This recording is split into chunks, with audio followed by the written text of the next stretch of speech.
fait de prendre des billets sur un coup de tête.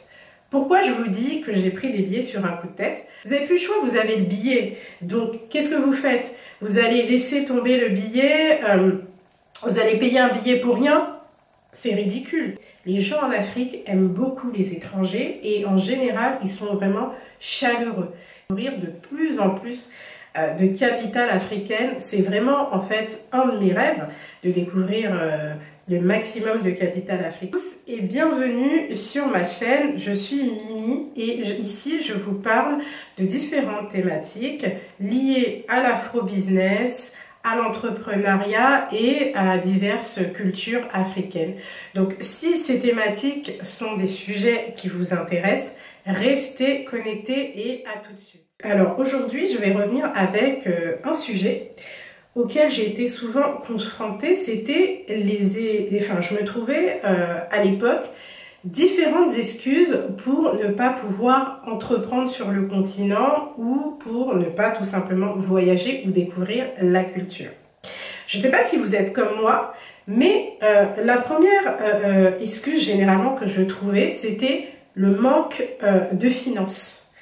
Et avec le temps, je me suis rendu compte que il y avait certains pays, quand on se renseigne un petit peu sur Internet, il y avait certains pays, certaines capitales africaines où on pouvait voyager pour pas très cher en fait. C'est-à-dire que vous pouvez à peu près mettre le même budget que pour aller en Espagne, que pour aller en Thaïlande par exemple. Et en faisant des petites recherches comme ça, parce que j'étais quand même curieuse, j'avais quand même cette envie de voyager et de retourner sur le continent, je me suis aperçue qu'en fait, il y avait des pays qui ne coûtaient pas très cher. Donc, alors, je sais que c'est peut-être pas bien ce que je vais vous donner comme conseil, mais je vous le donne quand même. Et il m'est arrivé en fait de prendre des billets sur un coup de tête. Pourquoi je vous dis que j'ai pris des billets sur un coup de tête? Parce que tout simplement, je me suis rendu compte que dans ma manière de consommer, parfois, il m'arrivait d'acheter certaines choses sur un coup de tête.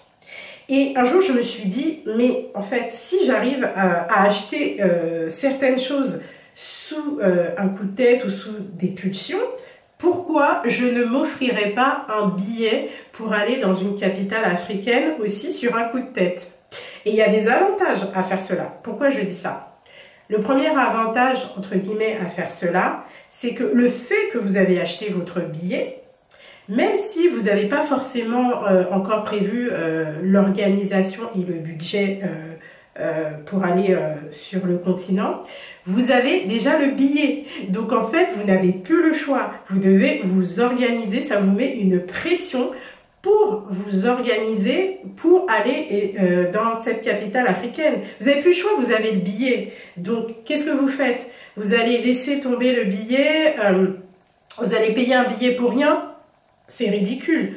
Donc, le fait de payer en fait un billet sur un coup de tête, ça vous engage. Et c'est ça qui est bien en fait, ça vous engage à vous organiser, à préparer un budget pour effectuer ce voyage-là sereinement.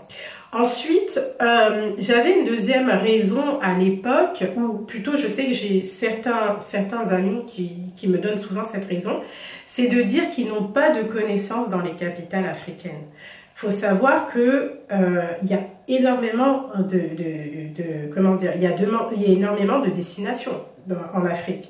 Donc, vous pouvez opter par exemple pour un pays de l'Afrique francophone, par exemple, si vous êtes francophone. Et en fonction de cette destination-là, du pays que vous aurez choisi, c'est simple pour se faire des amis. Si vous êtes un minimum sociable, franchement, en Afrique, vous allez voir, vous allez passer vraiment un séjour agréable. Effectivement, il y a certaines personnes qui vont vouloir peut-être vous influencer, vous rouler, mais bon, après, comme je vous disais dans une des vidéos, il faut savoir mettre des limites. Les gens en Afrique sont sociables.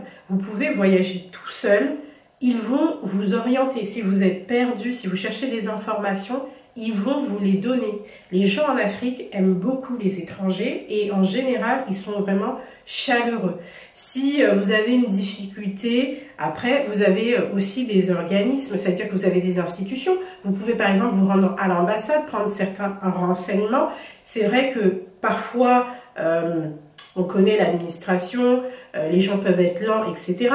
Mais ça, c'est un détail. Si vous avez vraiment la volonté de visiter une capitale africaine, prenez le temps de le faire. Vous allez voir que vous n'allez pas regretter. Donc, voilà, ça c'était un petit peu les excuses que je me trouvais à l'époque, les finances, le manque d'amis, le manque de ne pas avoir de connaissances. Mais j'ai trouvé des petits tips comme ça pour pallier en fait à ces excuses-là. Et je suis contente parce que là, je voyage sur le continent et j'ai envie de découvrir de plus en plus de capitales africaines. C'est vraiment en fait un de mes rêves de découvrir le maximum de capitales africaines, d'être en connexion avec différentes cultures sur le continent africain. Donc dites-moi en commentaire si vous avez aussi eu des excuses comme ça et quelles astuces, qu'est-ce que vous avez fait. Donnez vos conseils dans les commentaires. Et comme je dis toujours, j'ai besoin de votre aide parce que c'est pas facile de faire des vidéos, c'est un exercice que j'essaye de faire, mais je pense avec un peu plus, voilà, avec un peu plus d'assiduité et d'entraînement, je vais réussir, je serai un petit peu plus à l'aise. Donc, n'hésitez pas à partager, à liker et j'espère vous retrouver dans une prochaine vidéo. À bientôt!